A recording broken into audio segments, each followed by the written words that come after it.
Well, what's up, Mission? How we doing? Awesome.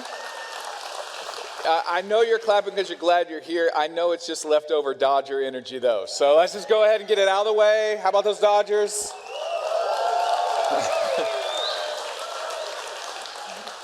I'm not mad at them at all, but way to buy a championship. Amazing job. 143 days to opening day. No, I mean, what a Game 7. Unbelievable. Game 7s are great until your team is in them and you really just like, why didn't I pray for a sweep? You know, those kinds of things. My name is Mike Hickerson. I'm honored to be the lead pastor of Mission Church. Honored that Mission's a part of your weekend. We exist to help people find and follow Jesus. That's what we go after together.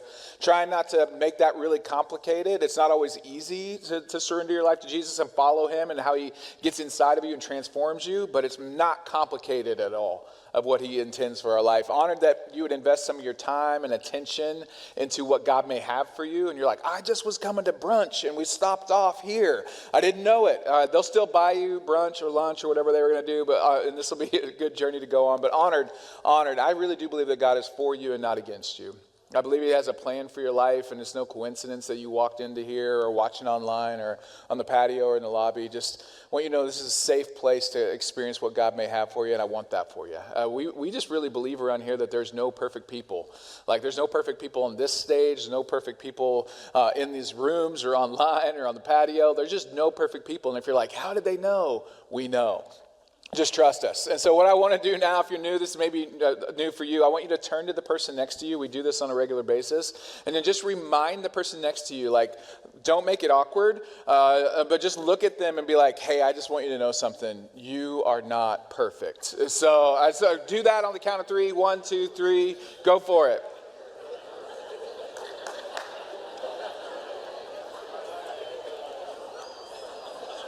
Okay, whoa, come back. There's a lot of laughter and a lot more words that were added than those words. So I don't know. If you enjoy that, we may need to talk later. We don't say that to each other to like power up on each other or to create shame in the other person or to like let them know who they are because I know everything. You know, like we do that because we want to remind each other as the church that, man, without God, we are sunk, every single one of us. That there are no perfect people, but there's a really great God who rescues and saves. And so I'm not perfect. Yeah, we can clap for that. I'm not perfect. You're not perfect.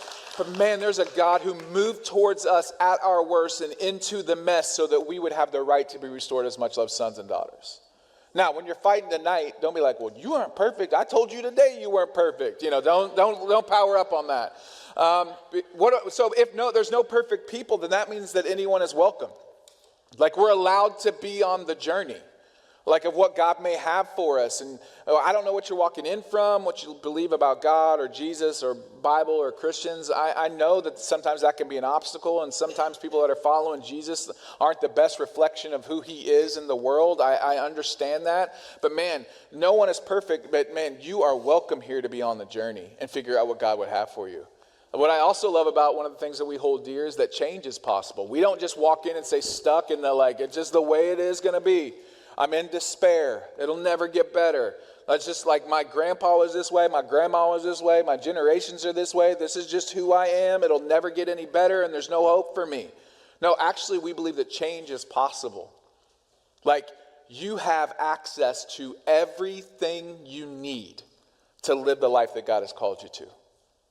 Like you lack for nothing. God has given you everything you need. He's given you his presence. He's given you his son, Jesus, that pays the price for our rebellion. He's given you his Holy Spirit that lives inside of you and transforms you from the inside out. He's given you access to his word, the Bible, that is so powerful. He's given you access to this imperfect group of people called the church where we can exercise. You have everything you need to live the life that he's called you to.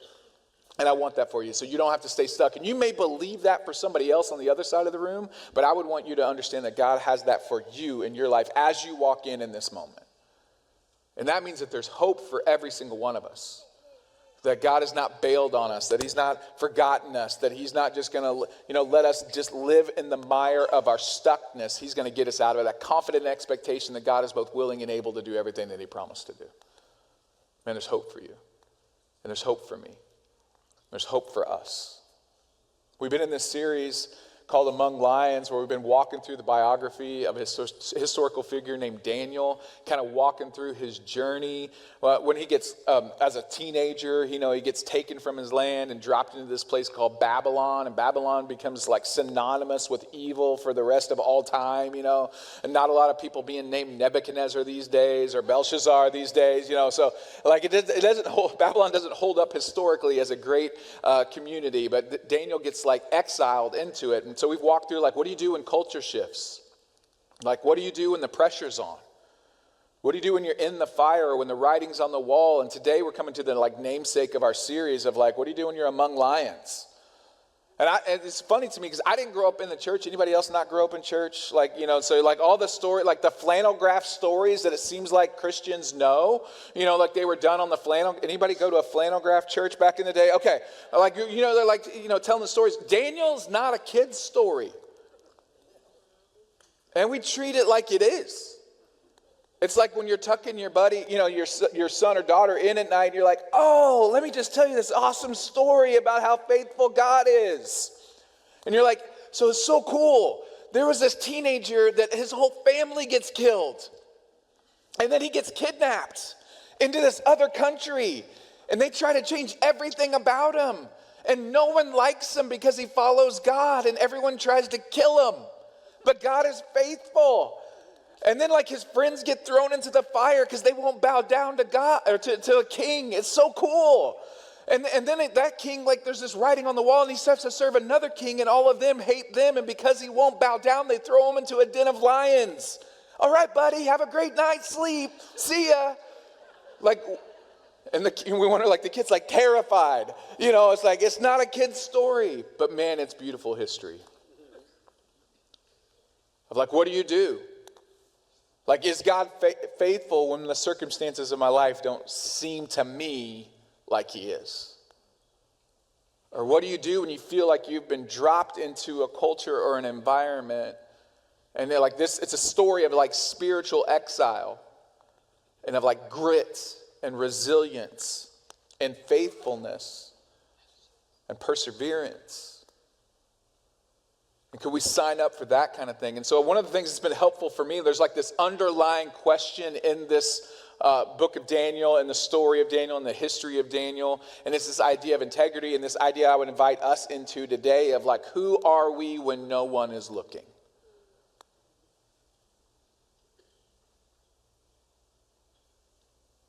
Like when you're alone, left to yourself and own devices, when no one could possibly find out what you're up to. Like, who are we when no one's looking? I would invite us to consider that may be the most true version of who we actually are, not who we pretend to be. I would invite us into that may be where our faith with God is actually on the hook of who we are from the inside out and who we believe God to be. And what we find from the beginning of Daniel's story is that he had this internal strength about him from teenage years on when he gets kidnapped and taken into Babylon into exile. And it's in chapter 1, verse 8, it says this, but Daniel resolved not to defile himself by fill in the blanks. There was this resolution on the inside of Daniel, not this legalism from the outside, but this like inner strength, integrity, character from the inside out. He was resolved. And this resolution is like predetermined, like single-minded, committed, nothing uncertain or half-hearted. He had this internal strength about him, and it set the trajectory of his life in a way that was honoring God, and we're still talking about him thousands of years later. Like he had this resolution before we get to the lion's den, which is, pro tip where we're going today. Like he had to draw the line of resolution even before he got to the king's table. He had to draw the line of resolution before he got to the lion. So if you're looking for a line, he had to draw the line before he got to the lion. And some of us are like, I don't know if I can make it through the lion, and maybe because we haven't resolved to draw the line. And who we know God to be, and who we trust God to be, and who we want to become. So before the pressure's on, before the fire, before Babylon tries to rename him, Daniel is resolved. And so I just would ask us and maybe invite a couple questions. Who do I want to be?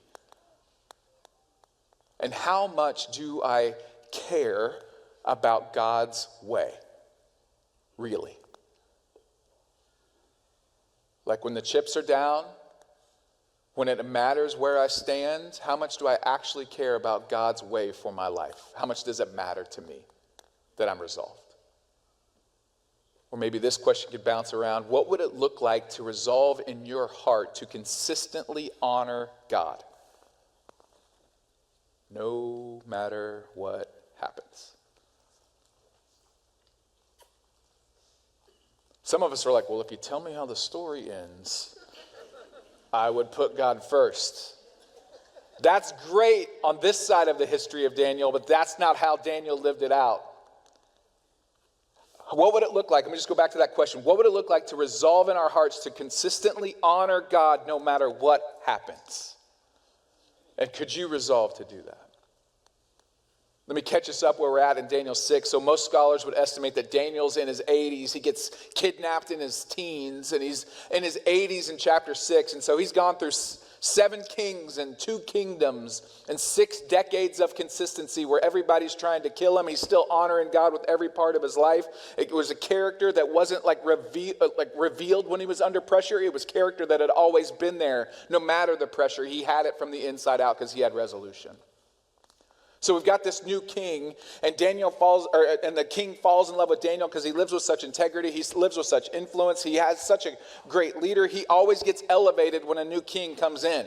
So he's elevated into some authority positions, and everyone else around him hates him for it. And we pick it up in verse 4 of chapter 6. It says this: "At this, the administrators and satraps," that would be like government official, satrap, tried to find grounds for charges against Daniel in his conduct of government affairs, but they were unable to do so. Catch this. They tried to audit his life and all of his business interactions and dealings and could find nothing against him. You live that way? Would you want to? They could find no corruption in him. Don't you want a leader like that? You want a boss like that? You want a partner like that? You want friends like that? You want kids like that? You want grandkids like that? Do you want to become like that? Like when someone audits his life, they can find nothing, no corruption in him because he was trustworthy and neither corrupt nor negligent. I love that part because it wasn't like he was sitting at home like, no, I don't want to see anything, hear anything, do anything because I don't want to mess anything up. So I don't want to be about anything. No, he had influential positions that he was leaning into. And he's like, I'm going to honor God throughout my whole life. And you're going to find no corruption and no neglect because I'm going to leverage my life because God is at the center of it. And I'm an open book. Audit me because I wanted to honor God.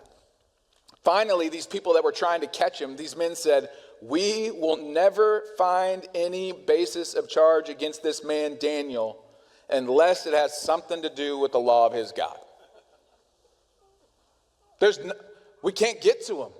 The only way we can trap him is if somehow the king comes above God. We got to figure out this way that we can make sure that, because he's going to hold on to his God no matter what the king says. So that's the only leverage we got. We can't catch him in anything else. So the trap is set.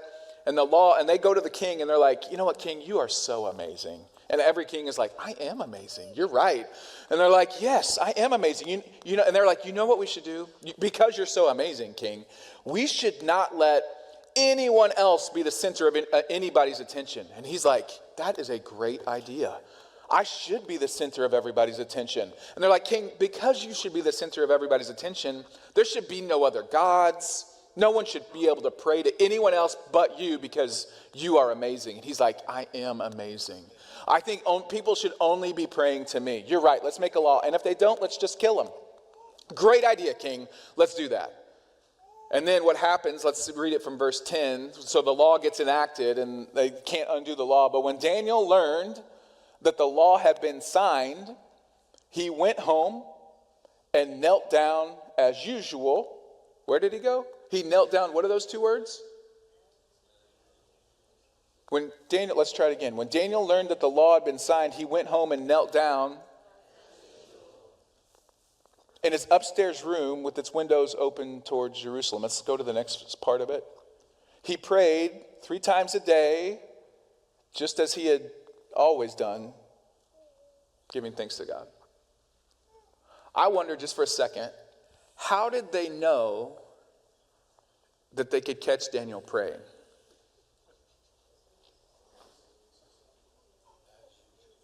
Because every time they walked by before work, that's what he was doing.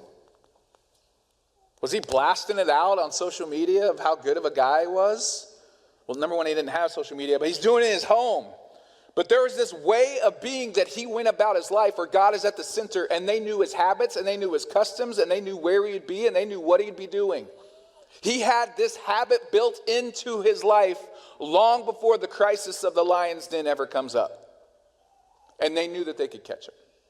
It's said that we make our habits and then our habits make us. And so some of you are like, I got a habit that made me, and that's what I'm coming out of right now. Like, our bad habits can make us, but also our good habits can make us. And so we knew that, we knew about Daniel that was the center of his life.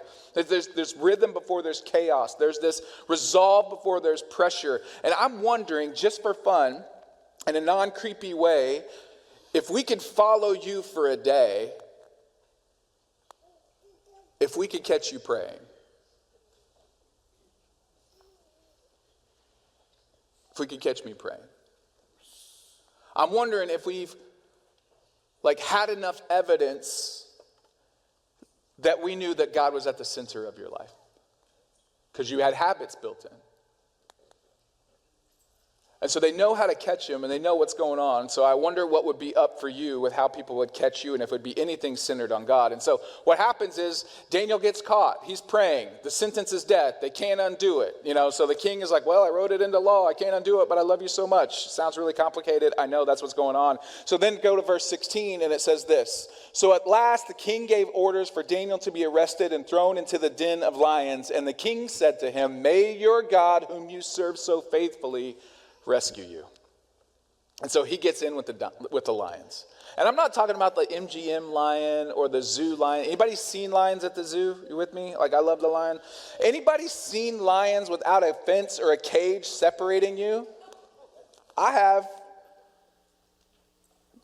Moments of clarity that I'm not the apex predator in this environment. And that any moment, said lion can jump into this Jeep and just devour all of us just for fun. Anybody had that experience? I was talking about this message, and a friend of mine is an executive coach. His name is David Gerber, and he's like, dude, you don't even understand. I have spent months in Africa tracking lions on foot for fun. And I'm like, you're an idiot. He's like, not even to hunt them. I just want to see them in their territory. I'm like, you're the people that they make videos about that get mauled by lions. He's like, I know. And he's like, but it's moments of clarity that you don't even understand. When a lion, the powerfulness of the lion, when it is looking at you and there's nothing that separates, you have a whole moment of clarity that you didn't even know existed. And I've tracked them and I've had them charge at me. And and he was like, do you want to see it? I'm like, I would love to see and experience you tracking a lion on foot. And what it feels like as you're tracking. He's like, oh no, you don't want to see it. If you see the lion, you're in trouble. But do you want to know what it feels like? I got videos. Do you want to know what it feels like to track a lion on foot and realize that you got somewhere you're not supposed to be and they want you to move? I'm like, yes, I want to see that. Do you want to see it? Check it out.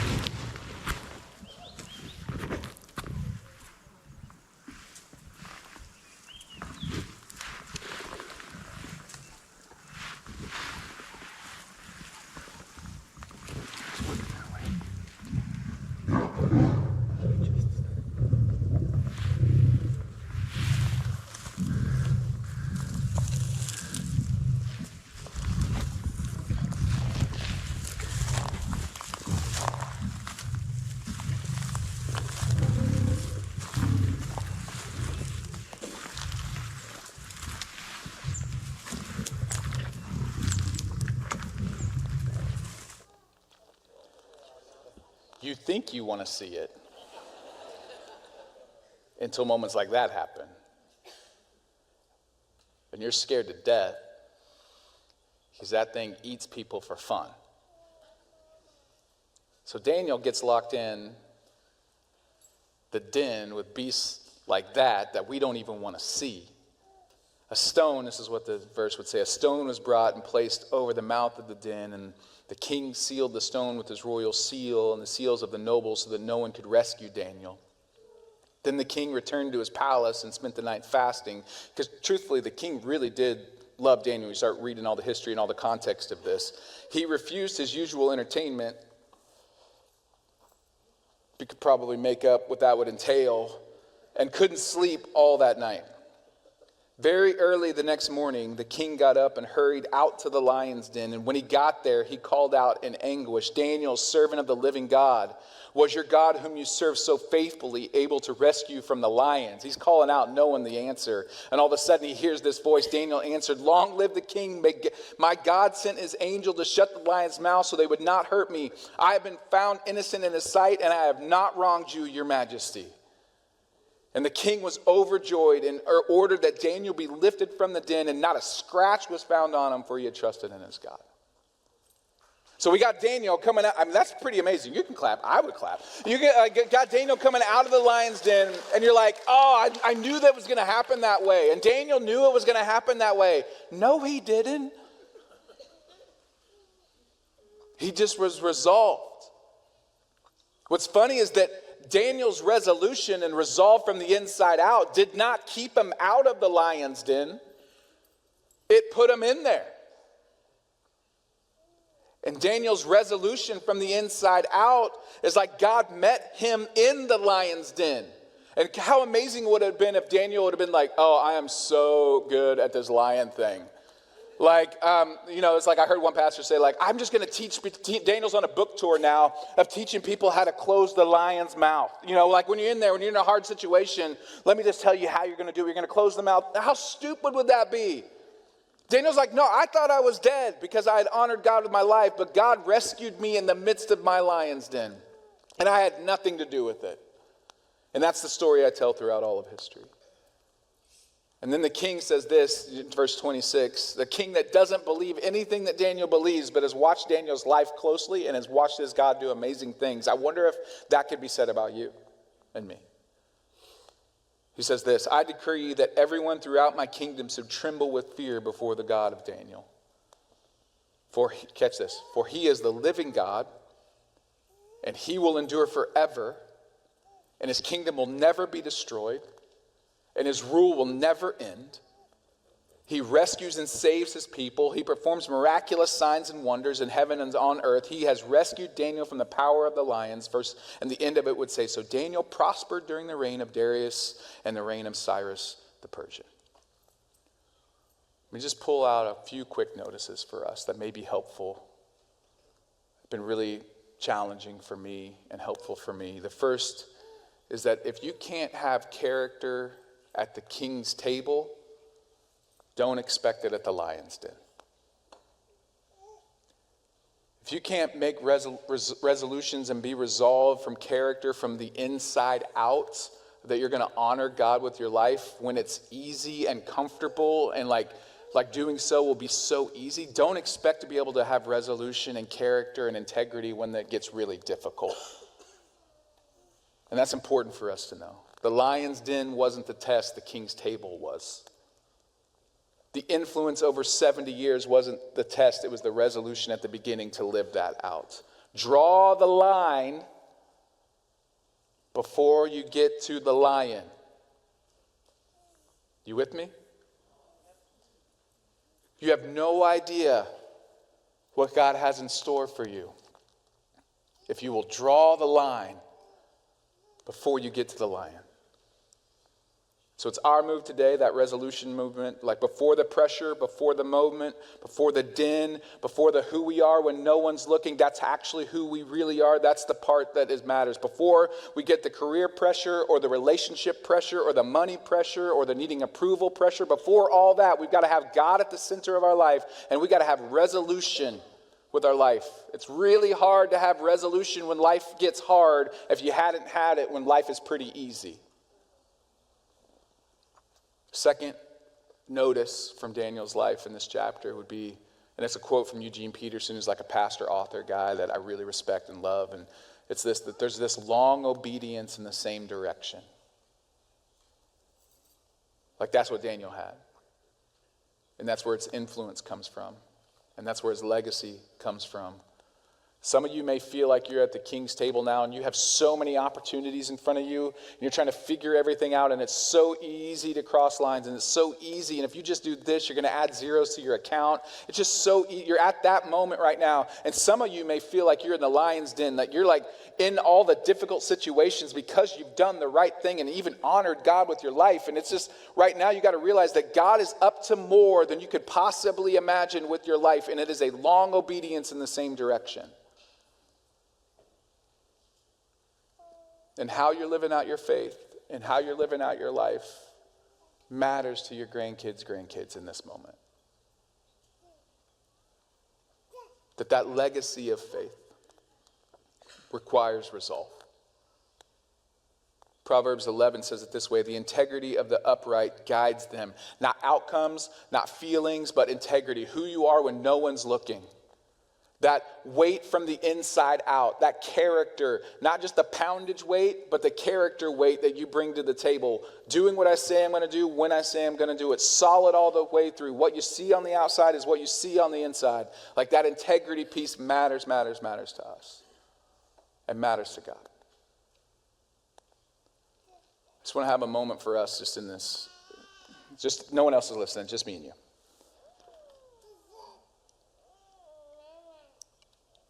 I wonder what God may have for you in your future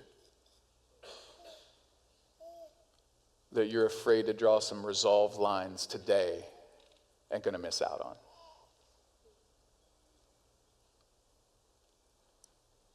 I wonder if you'd be willing to surrender who you are when no one's looking to a God that loves you more than you could possibly imagine and has a hope and a future for you. I wonder how long you're going to hold on to shame and hiding and secrets instead of a God who's calling you forward, not just calling you out, but is calling you forward into a life that he has prepared for you, and that he's made every way possible for you to do that. Take a lesson from Daniel, that it matters who God has called you to be, so you can have that faith that holds up over time. Why don't you pray with me? God, you're good, and you're great, and you rescue and save. And thanks for also being good, that you're for us. Thank you for men of faith like Daniel. Thank you for the way that inspires us to live out our faith, and men and women of your word that are heroes of faith. God, we know that you have plans for us, prosper us, not to harm us, to give us hope and a future. And so we cling to that.